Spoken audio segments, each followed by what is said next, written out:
안녕하세요. 매일매일 습관처럼 정인영입니다. 자, 2월 13일 목요일이에요. 목요일 또 이제 하루만 열심히 달리면 일주일이 끝납니다. 금방금방 하죠.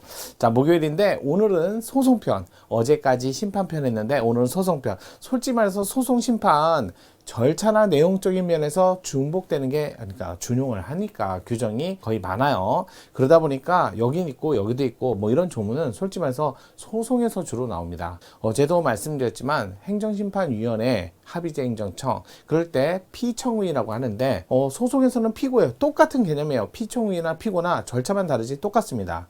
위원회가 청이니까 청이 와야 되는데 다만 중앙노동위원회하고 인사위원회만 조심하세요. 주로 두 개 갖고 시험 문제를 많이 내요. 위원장이 와야 된다는 거죠. 그런 얘기 오늘 문제였어요. 피고, 행정소송의 피고 볼게요. 다음 행정소송의 피고에 대한 설명이다. 옳은 것은 했는데 자, 일단은 살펴보도록 할게요. 소송, 행정소송이죠.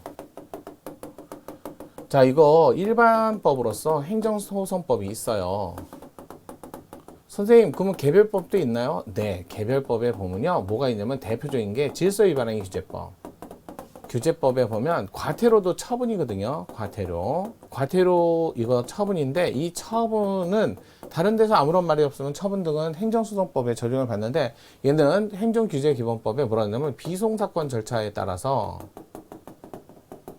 여기에 따라서 비송사건 절차법에 따라서 처분을 쟁송 절차를 진행해라, 소송 절차를 진행해라, 그러니까 비송으로 진행해라 라고 명시적 규정이 있기 때문에 규정이 있고, 또 이런 것도 있어요. 뭐 개별법이라고 하기는 그렇고 과태료 일반법이지만 또 개별법에 이행강제금에 관한, 그러면 요게 담겨지는 농지법이 있거든요. 농지법 많이 나와요, 이게 여러분 시험에.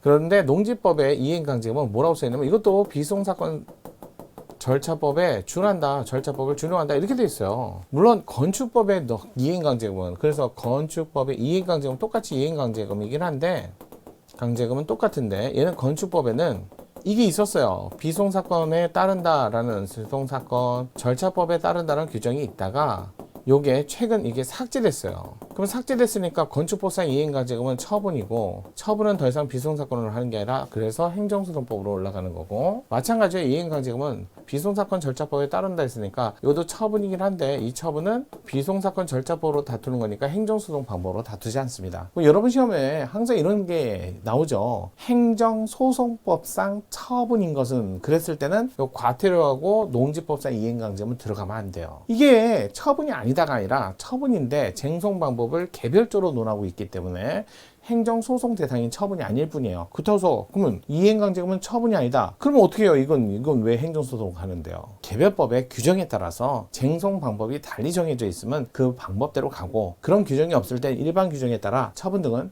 행정소송법에 적용을 받습니다. 이렇게 나오는 거죠. 그래서 행정소송을 하기 위해서는 요건, 요걸 구비해줘. 그래서 다른 말로 소송요건. 그러면 본안, 여러분 솔직히 말해서 행정법 객관식 문제에서 본안에 대해서는 절차가 나올지언정, 본안은 절차에 관한 규정만 나오지, 본안에 가서 위법, 적법, 입증책임 뭐 이런 것들 있잖아요. 입증책임의 대상이 바로 위법적법인데 이거를 여러분 시험에 내지는 않아요. 책임을 직접 해라 뭐 이런 걸 내는 게 아니라 본안에 관한 절차, 요것만을 좀 조심해서, 본안에서는. 그다음에 선고 또는 판결이라고도 하는데, 선고 나오고 나서 일정 기간이 지나면 확정되죠. 그래서 선고로서 확정되는 게 아니라 선고하고 나서 고등법원, 대법원 이런 식으로 올라가야 되니까 일정 기간에 갭이 있는데, 일반적으로 요 선고일, 확정일, 근데 행정소송법에서는 별로 구분을 안 해요. 확정했을 때 그때서야 이제 효력이, 판결의 효력이 나오는 거죠. 이렇게 나와요. 그래서 요건, 본안, 확정 이런 세 단계 절차를 거치고 있다. 뭐 선고까지 하면 4단계지만, 그래서 요건은 본안 들어가기 전에 사전에 구비해야 되고, 다만 사전에 구비해도 이게 소송 끝날 때까지도 계속 유지 요건이기도 합니다. 다른 말로 본안 요건이기도 합니다. 그래서 소송 요건을 본안 전 요건이자 본안 요건에 해당된다 이 말이보다 사전에 갖춰야 되고 소송 끝날 때까지 유지해야 된다 이런 얘기를 해요. 그래서 이제 소송 요건에 여기 보면 제일 중요한 게 대상 적격, 조금 전에 얘기한 처분 등이에요. 이 처분 등에 해당되지 않으면 소송 자체를 진행할 수 없습니다. 그런 처분을 받은 자가 뭐다? 원고 적격. 침입적 처분의 직접 상대방은 당연히 법률상 이익있고 원고 적격이 있다. 수익적 처분의 상대방은 그걸 누가 다툽니까? 원칙적으로 원고 적격을 인정하지 않아요. 하지만 그래도 제3자 경원자 관계 뭐 이런 말 나오면 대상이 될 수 있고, 그런 제3자도 될 수 있고, 심지어는 제 수익적 처분의 상대방이 뭐 신청을 했는데 거부나 부작위가 나오면 당연히 원고 적격이 되고요. 이런 것들을 좀 보시는 거죠. 그 다음에 원고 적격이 있다 해도 이 소송을 통해서 얻어갈 소외이익, 여기 있으면 안 받아줘요. 협의의 소외이익을 포함해서 여기 있어야죠. 그러한 처분을 한 행정청을 원래 피고적격 이렇게 얘기하잖아요. 피고적격.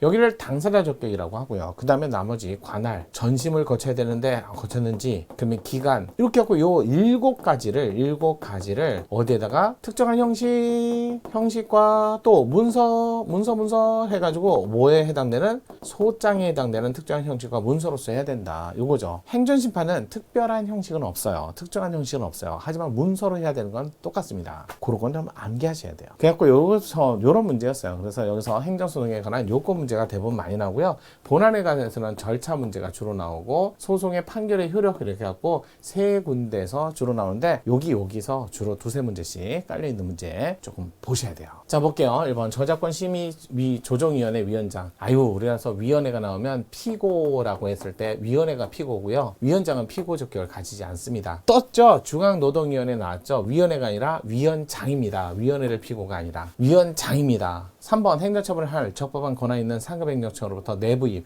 내부임이나 기관임은 위임으로서 권한이 넘어가지 않습니다. 이건 내부적 절차에 불과한데, 다만 외부에 볼 때 명의자를 보고 소송을 해야 돼요. 따라서 내부임 받은 데 불과한 하급행정청이 권한 없이 처분을 했다. 이 말이 뭐예요? 권한 없이 처분을 했다는 건 자신의 이름으로 권한도 없이, 이런 뜻이에요. 하급청 명의로, 이 말을 이렇게 표현해요. 명의로. 그러면 소송의 상대방은 누구다? 상급청이 아니라 권한자가 아니라 요 하급청 명의를 상대로 명의자가 피고가 되는 거예요. 따라서 행정소송의 피고로 상급행정청은 틀린 지문이고, 네 번째 그러니까 SH 이건 뭐 LH, SH 뭐 이렇게 했는데, 택지개발 사업의 시행자인 서울특별시장, 이분이 권한자죠. 이주택 수립 권한을 포함한 택지개발 사업에 따른 권한을 위임위탁받았다. 위임위탁받았으면 권한이 위임됩니다. 권한 행사자가 권한이 변경됩니다. 그러면 이제 서울특별시장부터 위임받은 게 HS공사라고 했으니까 HS공사가 이제 피고청이 돼버리는 거죠. 따라서 이주택 대상자 SH공사 명의로 몰라도요. 명의가 나오면 명의자를 상대로 소송하는 거예요. 따라서 이주택에 관한 처분에 관한 취소소송을 제기함에 있어서 정당한 피고는 SH공사가 피고다. 보세요. 명의자라는 게 나오면 명의대로 가는 거예요. 그래서 4번이 맞는 지문. 여기 이제 피고적격에 관한 문제였습니다. 행정소송에서 피고적격. 자, 오늘 문제 어렵나요? 자, 정리하시고요. 대부분 처분에 관한 문제를 많이 내고요. 피고 또는 관할 이런 문제도 가끔 나오니까 꼭 보셔야 돼요. 물론 원고적격 소이익은 정말 중요한 내용이니까 많이들 나오죠. 그러니까 앞부분에 요건 문제에서 많게는 3문제 이렇게 나올 때도 있고, 기본적으로 2문제 이상은 나옵니다. 자, 정리 잘 하시고요. 오늘도 저랑 같이 했으니까, 목요일 했으니까 금요일도 가셔야죠. 정인영입니다. 감사합니다.